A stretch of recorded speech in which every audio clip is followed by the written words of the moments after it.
Graças a Deus. Bênção. Bom demais, amados. Que alegria estarmos juntos. Hoje nós continuamos a nossa série que iniciamos domingo passado. A série que nós estamos refletindo nesse momento é Igreja, Corpo de Cristo. E o nosso objetivo com essa série, com essas 3 semanas de reflexão, é entender um pouco melhor, ou entender bem melhor, o que a Bíblia nos ensina a respeito de igreja. Qual é a relação de Jesus com a igreja, ou qual é a relação da igreja com Jesus, e como eu me encaixo nessa relação. Quem sou eu, quem somos nós nesta relação entre igreja e corpo de Cristo? Você sabia que a Bíblia nos orienta a congregar-nos? Você sabia que há uma orientação direta, objetiva, que nós devemos fazer parte de uma igreja local, de uma comunidade local? Você sabia que congregar é esse ato, é esse efeito de nos reunirmos, de estarmos juntos em congregação? Só esta orientação, esse versículo que nós vamos ler agora, já é suficiente para nos convencer que nós não podemos fazer como alguns fazem, de não congregar. Então, devemos congregar. Então, nós entendemos que para nossa facilitação de compreensão, para que nós tenhamos um entendimento ainda melhor, escolhemos algo que fala bem, algo que consegue nos levar a essa compreensão, que é: por que devo ir à igreja? Leia-se: por que devo congregar? O autor da carta aos Hebreus, no capítulo 10, versos 23, 24 e 25, ele diz o seguinte: apeguemo-nos com firmeza à esperança que professamos, pois aquele que prometeu é fiel. E consideremos uns aos outros para nos incentivarmos ao amor e às boas obras.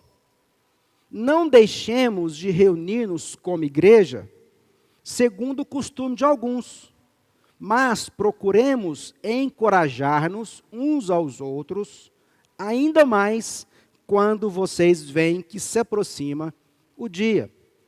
Então, o autor aos Hebreus começa esta reflexão, ou esse registro aqui do texto de Hebreus 10, dizendo que nós temos que nos apegar com firmeza à esperança. O que ele está dizendo? Que nós devemos nos apegar com convicção à nossa salvação, que tem uma esperança, que nós esperamos por uma salvação prometida, da qual nós vamos desfrutar a eternidade com Deus. É uma salvação, é uma esperança que nós professamos. E ele reforça: porque aquele que prometeu é fiel. Então Deus é fiel, Deus cumpre o que promete. Lá em Números diz que Deus não é homem para mentir, e nem filho do homem para que se arrependa. Ou seja, Deus cumprirá cabalmente toda palavra empenhada. A sua palavra empenhada, registrada nesse livro chamado Bíblia Sagrada, Ele fará cumprir cabalmente. A fidelidade de Deus, ela é tão contundente, ela é tão eficaz, que o texto bíblico diz que Deus permanece fiel conosco, até mesmo quando somos infiéis. A palavra que Deus liberou a nós, amados, Ele fará cumprir, porque lá diz que Ele não pode negar-se a si mesmo. Ou seja, se Deus disse que fará algo, Ele nunca dirá: não, mas a outra parte não cumpriu o trato, então também não vou cumprir. Quem faz isso somos nós, que somos instáveis, que nos arrependemos do que nós falamos, do que voltamos atrás, do que não conseguimos manter a palavra empenhada, que a gente quebra promessa, a gente quebra contrato. Deus não, amados. Então o texto diz que Ele é fiel e que nós devemos considerar uns aos outros. Eu, você, não é uma ilha isolada. Todos nós somos parte de algo maior. O nosso caso aqui hoje, da igreja. E nós devemos nos incentivar ao amor e às boas obras de maneira mútua. Boas obras, leia-se, tudo aquilo que nós fazemos em favor do próximo. Como é que eu posso servir a Deus? Como é que eu posso fazer o bem a Deus? Fazendo ao outro. Eu sirvo a Deus servindo aos outros. Ele diz então, não deixemos de nos reunir como igreja, não deixemos de congregar, não deixemos de ir à igreja, ou seja, não deixemos de ir ao culto público, não deixemos de ir à celebração, ao encontro da família. Essa família que nós encontramos, ou nos encontramos regularmente, para juntos, enquanto irmãos e irmãs, adorar a Deus. Isso não é uma sugestão. Isso não é uma boa ideia. Isso não é uma invenção de homens. Isso é uma orientação bíblica para mim e para você. A palavra igreja, do original grego eclésia, diz que é o ajuntamento, é a reunião de pessoas, é uma assembleia de pessoas. É isso que nós fazemos aqui, nós nos reunimos para adorar aquele que é o único digno de toda adoração. Mas procuremos encorajar-nos uns aos outros. A quê? Congregar ao amor, às boas obras, ao exercício dos talentos, dos dons que Deus nos deu, ao benefício mútuo, ao servir mutuamente um ao outro. Ainda mais quando vocês veem que se aproxima o dia. Que dia que é esse, amado? O dia que Jesus virá buscar a sua igreja. Mas será que nós precisamos mesmo da igreja? Será que nós precisamos mesmo de ir à igreja, como dizemos popularmente? Vou à igreja. Isso é um dito popular. Não está teologicamente perfeito, porque nós vamos à reunião da igreja. Esse prédio aqui, amados, como qualquer outro prédio onde qualquer outra igreja, corpo de Cristo, se reúne, é uma edificação humana, isso é um prédio. Nós poderíamos estar em qualquer lugar, mas nós temos que estar neste lugar, onde for. O que a Bíblia nos ensina sobre igreja? Primeiro, amados, igreja é o corpo de Cristo, como o nome, o tema da série nos sugere, nos propõe. Igreja é o corpo de Cristo. Então vamos entender algumas coisas. Não existe Cristo sem igreja. Não existe igreja sem Cristo. Não é possível amar a Cristo e não amar a igreja. E nós vamos entender por quê. É impossível viver Cristo sem viver a igreja. É impossível viver a igreja sem viver a Cristo. Deus fez de maneira didática, a uma ilustração, a uma metáfora, uma linguagem, uma figura de linguagem, que esse Jesus, ele é separado em duas partes. Primeiro, ele é o cabeça. Cristo é o cabeça, a cabeça, nosso Senhor Jesus Cristo, Filho de Deus, segunda pessoa da Trindade, que foi enviado da parte do Pai, como Deus, para cumprir o propósito de morrer por nós, a fim de nos dar salvação. E o seu corpo, que é a igreja. O corpo de Cristo é a igreja. A pessoa Jesus Cristo, a pessoa Cristo, ele é composto pela cabeça, que é Cristo, e pelo corpo, que é a igreja. Eu sou, você é, juntos somos a igreja. Juntos somos a igreja, que a igreja é o corpo de Cristo. Então, para que eu separe Cristo da igreja, tem que haver uma mutilação. Para que eu separe a igreja de Cristo, nós precisamos decapitar a Cristo. A única forma de separar igreja de Cristo é uma decapitação, onde eu pego a cabeça de Cristo, separo do corpo, que é a igreja. Claro que isso não é possível. Texto de Efésios, capítulo 1, versos 22 e 23. Carta do apóstolo Paulo. A igreja em Éfeso, capítulo 1, versos 22 e 23 diz: e pôs todas as coisas debaixo dos pés, e para ser o cabeça sobre todas as coisas, o deu à igreja. O texto está dizendo que Deus fez todas as coisas por debaixo dos pés de Cristo.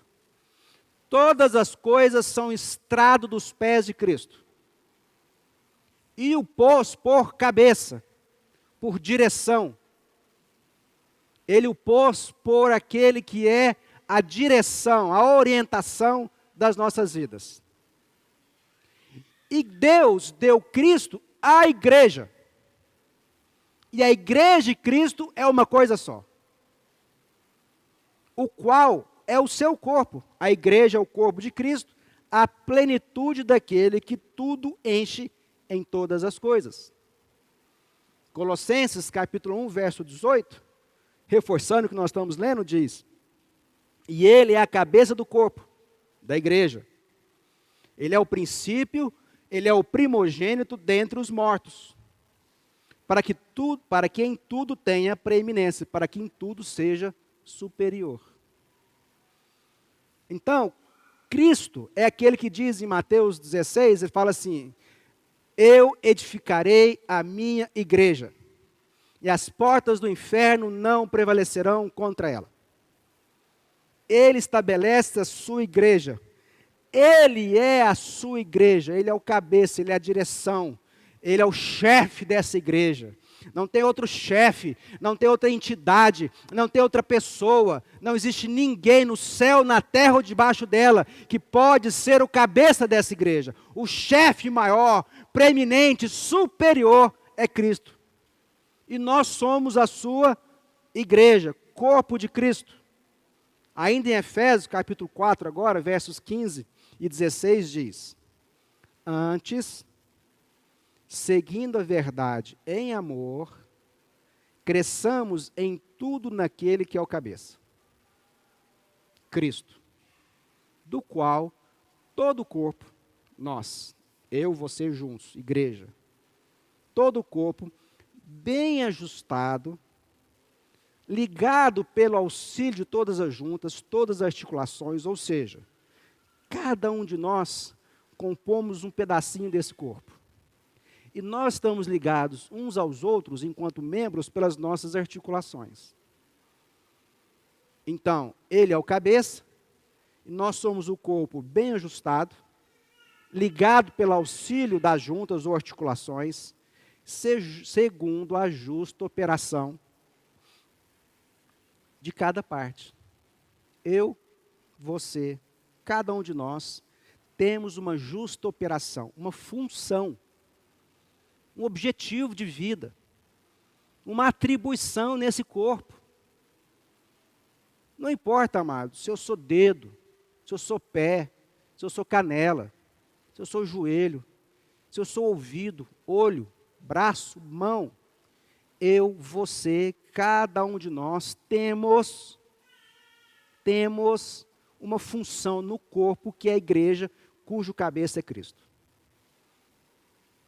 Para eu deixar de ser igreja, é necessário que há uma amputação. Se eu sou pé e falo assim, não quero mais igreja, magoei. Daqui a pouco nós vamos fazer uma lista de todas as desculpas das quais nós damos para não congregar. Desculpa não falta.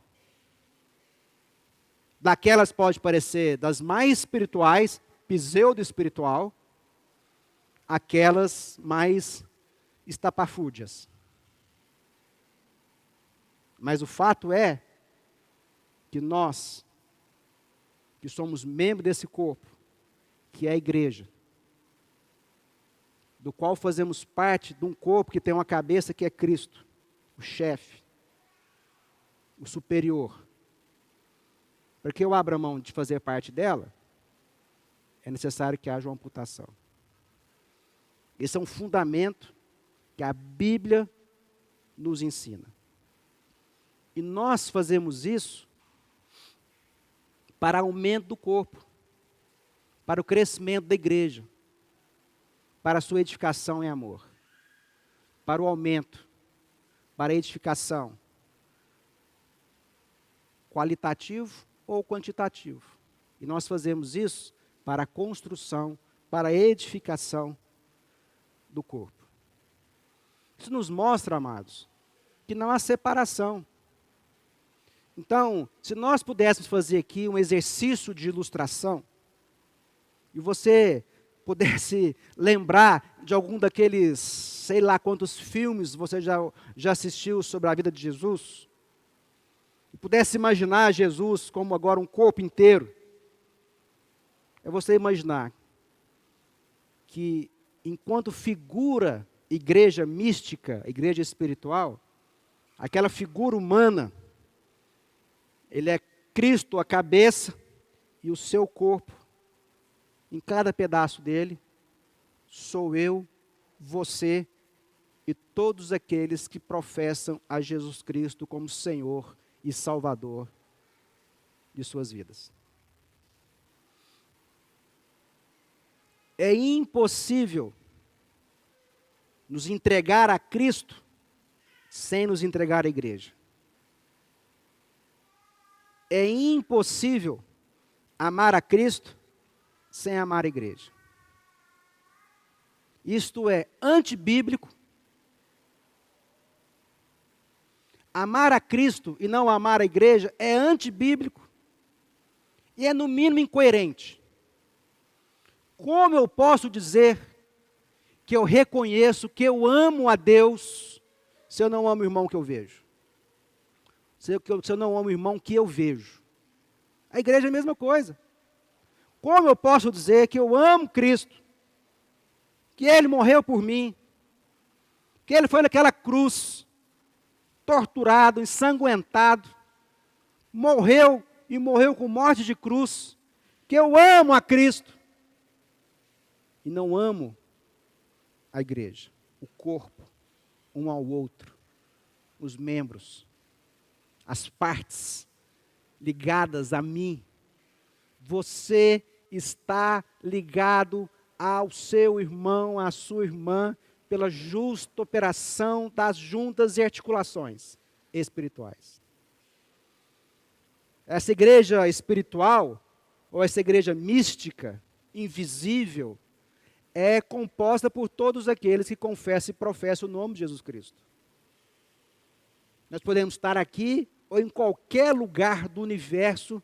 Se eu creio, confesso em Cristo, vivo a partir dessa palavra da Bíblia Sagrada, que é o meu manual de fé e prática, eu faço parte desta igreja.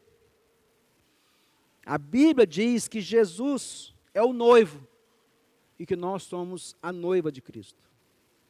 E o noivo voltará para buscar a sua igreja, eu e você, como noiva, como corpo, como família, como igreja de Jesus. Esse que é o Jesus, que é o Cristo, ele é aquele que nos construiu, ou seja, 1 Pedro 2,5 diz que nós somos pedras espirituais. E que a igreja é composta, a igreja mística, a igreja espiritual, é composta por cada um dessas pedras, ou seja, em linguagem de hoje, tijolos. Não existe construção de um tijolo só. Às vezes a gente ouve as pessoas falarem o seguinte: eu sou igreja. Não, amado, essa afirmação é teologicamente incorreta. Eu não posso ser a igreja. Eu sou parte da igreja. Eu, você, com mais bilhões de outras pedras espirituais, fomos edificados como igreja. Não existe um corpo de um pé só. Você não vai ver um pé e falar, isso é um corpo inteiro, completo, pleno. Nós podemos dizer que existe uma mão e falar assim, essa mão é um corpo completo. E nessa mão há todas as funções e atribuições de um corpo pleno, plenitude. Não existe. E tem muitas pessoas querendo ser corpo sozinho. Tem muitas pessoas querendo ser uma construção espiritual de uma pedra só. E não é possível, biblicamente é impossível. É antibíblico. O que nós somos, amados, é a somatória de muitas pedras. O que nós somos é parte de um corpo que é completo, é pleno. Porque Jesus, ele é ao mesmo tempo o construtor, ele é ao mesmo tempo o alicerce, o fundamento, e ele é ao mesmo tempo também a pedra angular. Ele é aquele que constrói e edifica a sua igreja, ele é aquele que é o fundamento dessa igreja, e ele é a pedra angular, que é aquela que é a junção que sustenta as paredes dessa construção, que é a igreja, como pedra angular. Nós somos individualmente membros desse corpo, mas nós não somos sozinhos corpo.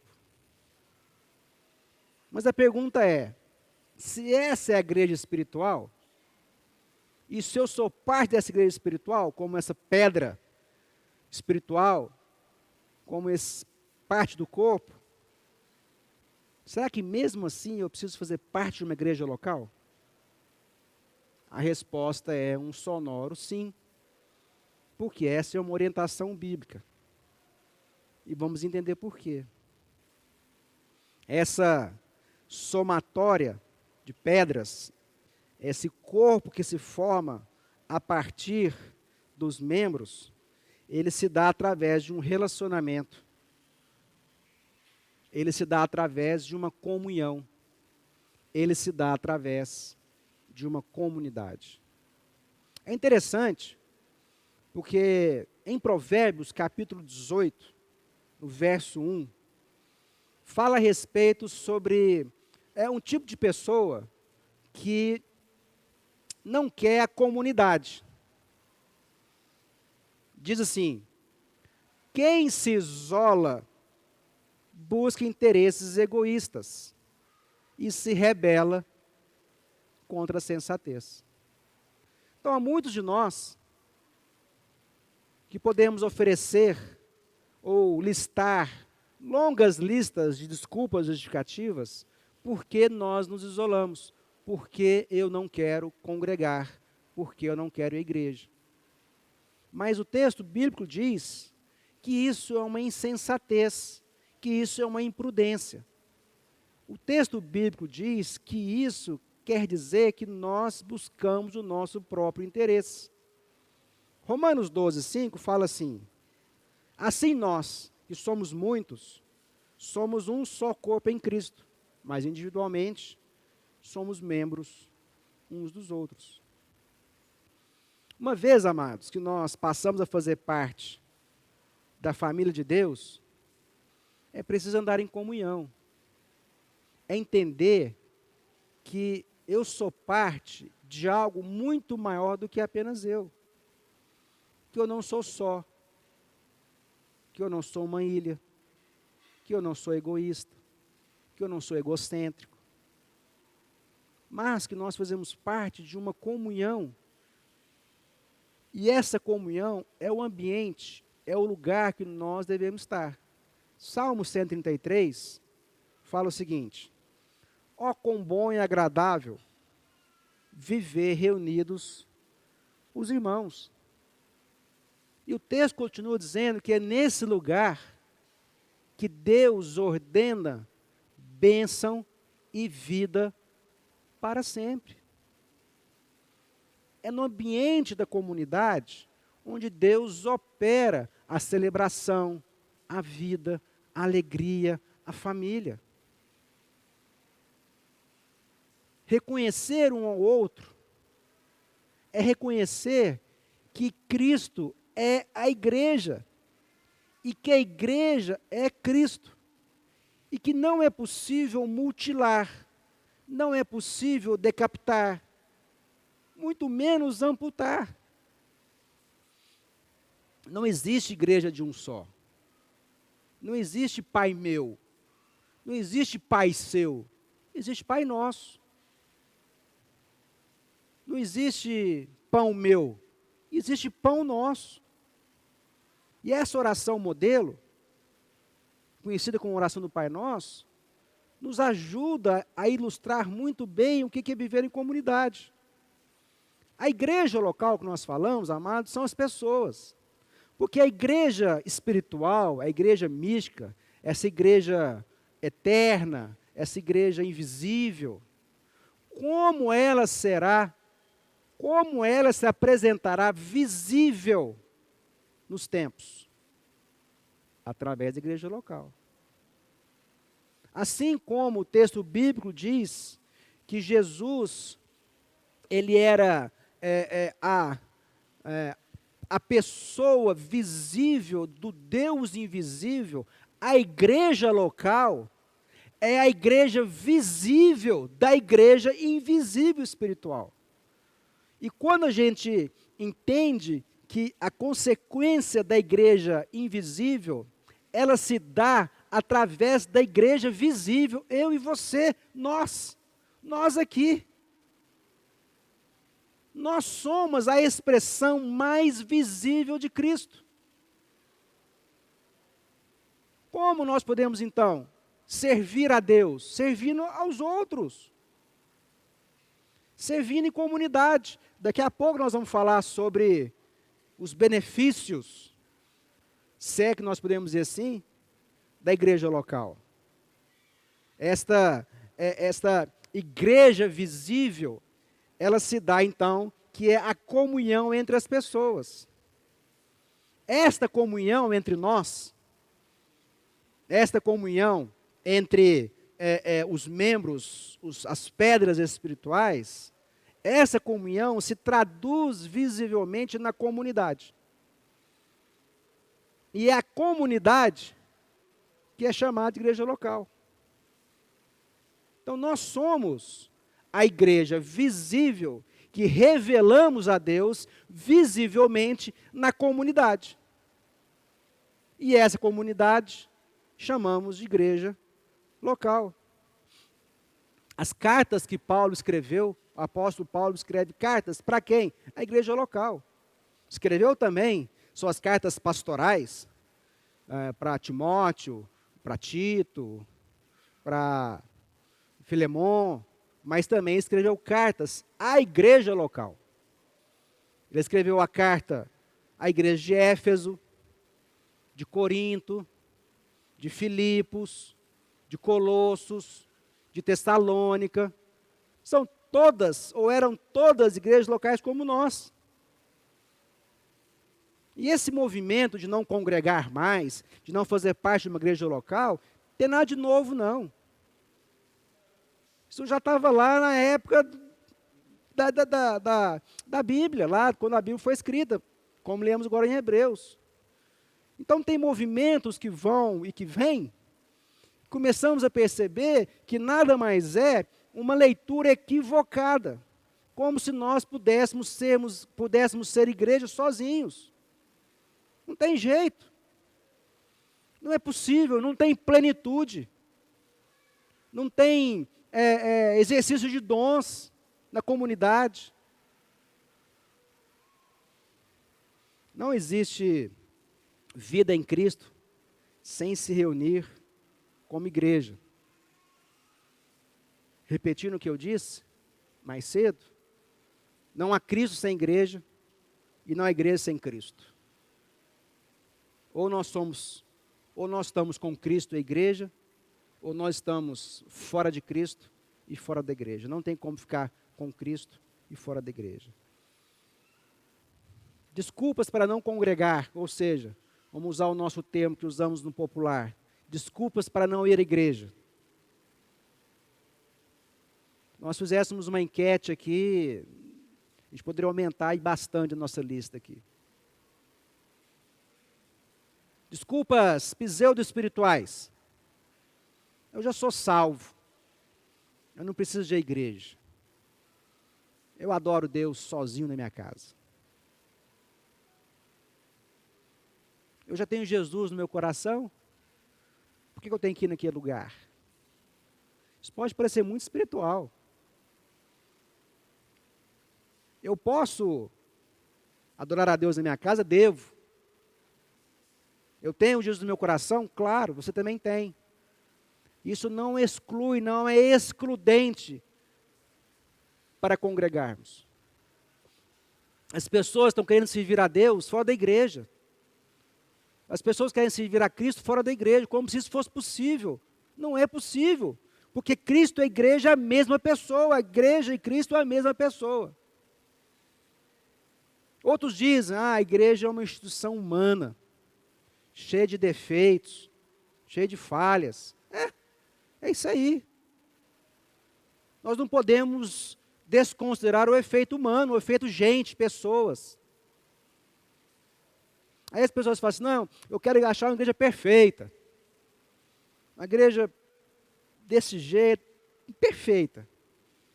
Eu não vou usar você como exemplo, vou me usar como exemplo.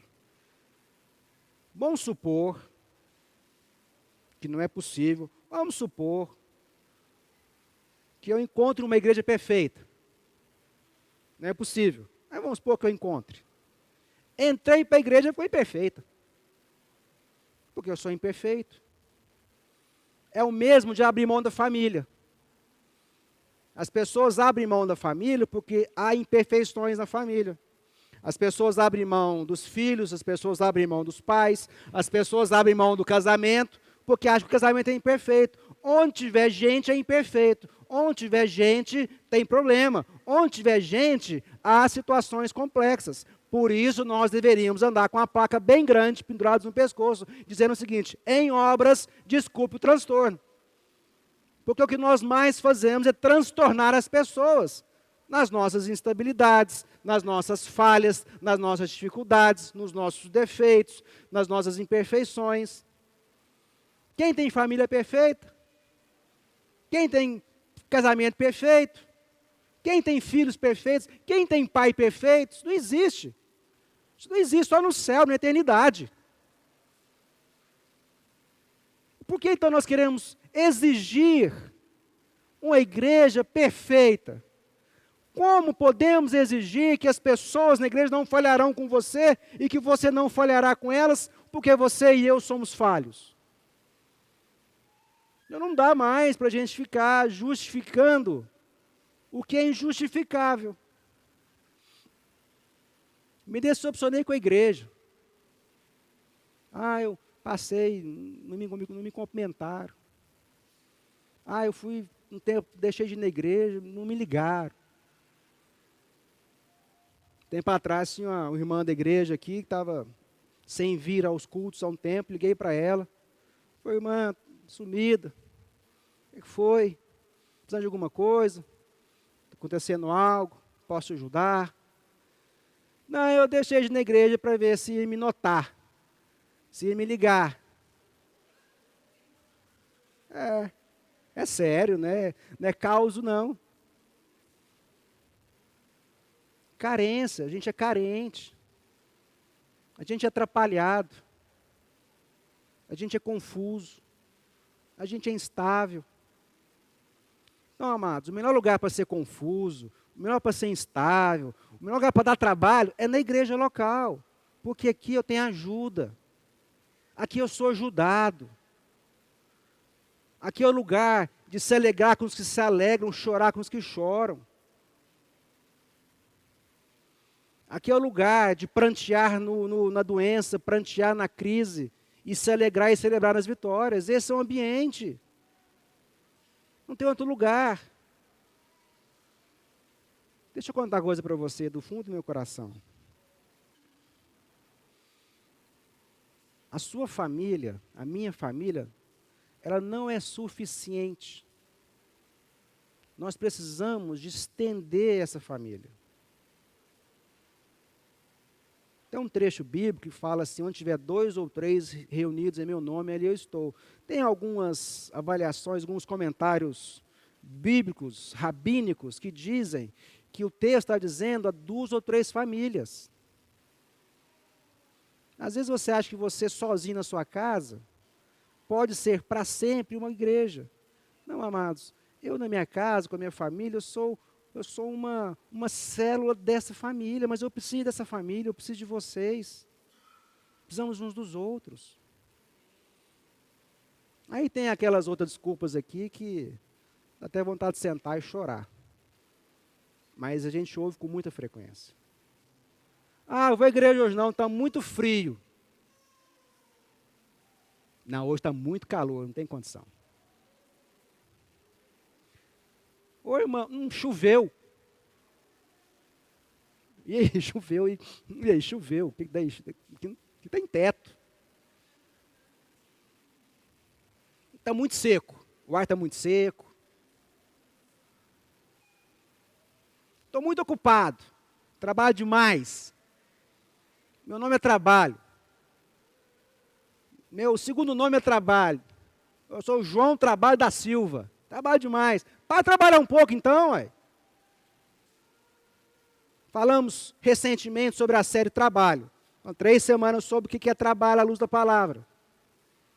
Fizemos uma conta simples aqui. Fizemos uma conta simples. 7 dias por semana. 24 horas por dia. Falar que nós não temos 90 minutos por semana para congregar. São 90 minutos por semana. É um filme na Netflix. 2 episódios da série que você gosta. 90 minutos. Estou muito ocupado. Estou cansado. Mas vem à tarde. Não, à tarde vem de manhã. Não, domingo eu descanso. Vem quarta. Não, amado, assim, não dá para essas justificativas. Né? Melhor falar assim, não quis ir, pronto. Estava afim. Hoje tem jogo na televisão. Não vou vir. Recebi visita. Traz a visita. Chegou na hora do culto, vem no próximo. Vem de manhã, vem à tarde. Então, amados, nós temos que entender que eu não posso abrir mão da igreja. Não precisa ser essa aqui não. Então, falando para você vir nessa aqui não. O Uberlândia tem mais de 1.200 igrejas. Escolhe uma. Perto da sua casa. Se você acha que está frio, lá não tem ar-condicionado. Se você acha que está calor, vai numa que tem. Dá um jeito. Ninguém está falando que você vir nessa, não. Nós estamos falando que a Bíblia diz.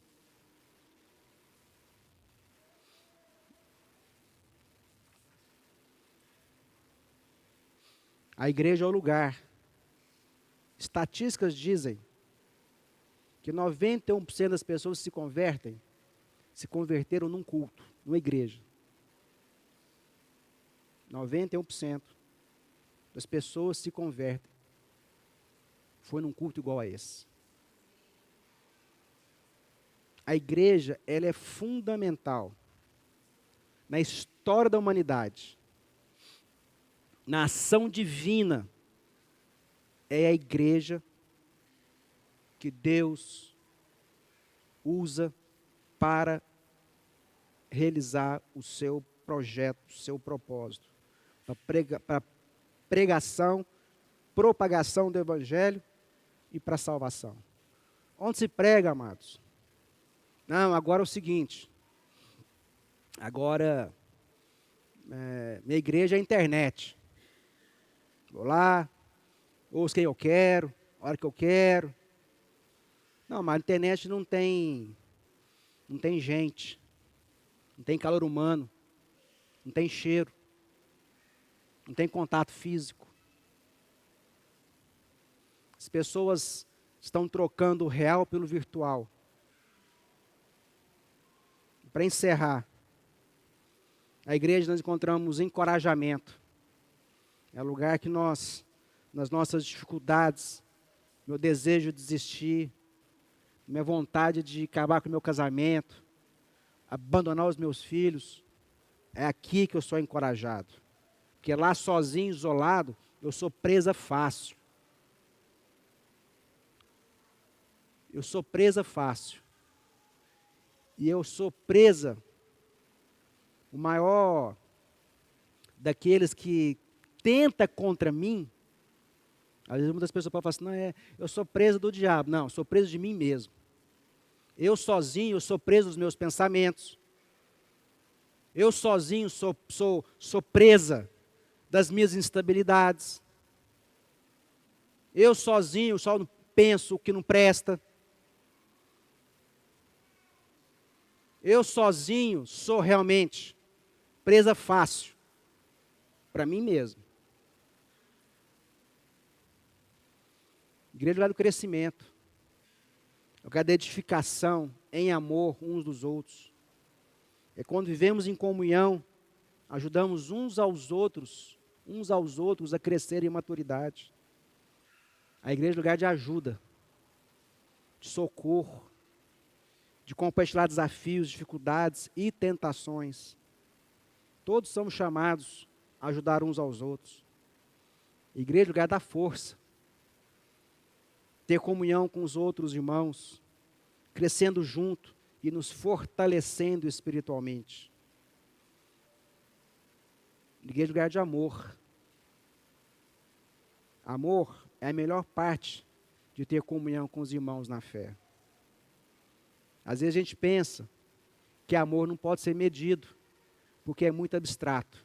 Não há nada mais concreto que o amor. Amor se mede com beijos e abraços. Amor se mede com os olhos nos olhos. De forma de verdade. Olhar nos olhos do irmão e se importar com ele. Perguntar como é que ele vai. Perguntar o que ele está passando.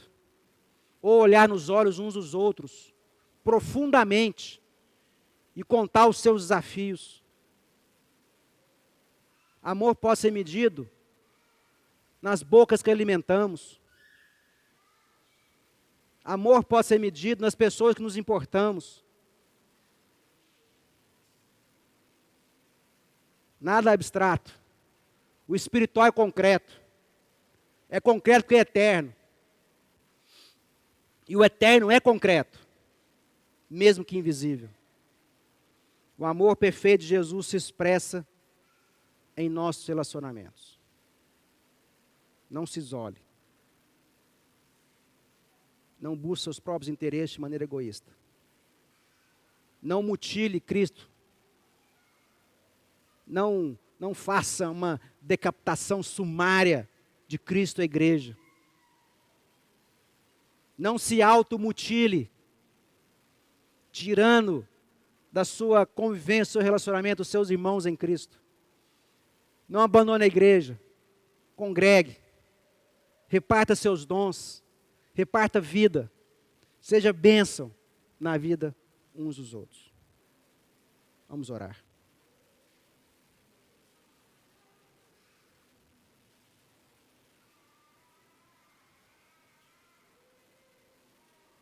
Deus, obrigado.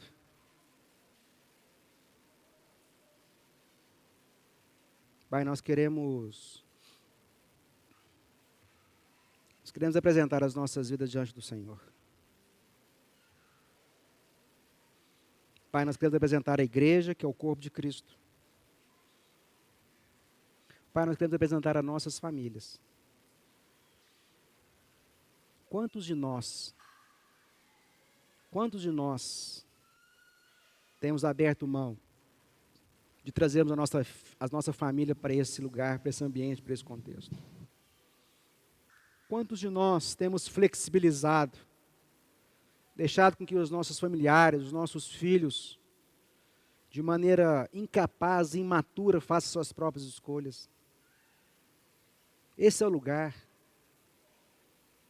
Esse é o lugar da minha família, da nossa família, esse é o lugar da família de Deus. Esse é o lugar dos meus pais, dos meus filhos, dos meus irmãos. Esse é o lugar de experimentarmos a plenitude de Cristo Jesus, da comunhão, do relacionamento, da fé, do encorajamento, da força, da expressão mais profunda e concreta do amor de Cristo sobre nós. Deus, faça a obra no nosso coração, faça a obra nos nossos corações, visite-nos. Espírito Santo de Deus, fale conosco. Deus, nós oramos, agradecemos, no nome do nosso Senhor e Salvador, Cristo Jesus, cabeça da igreja, da qual todos nós somos.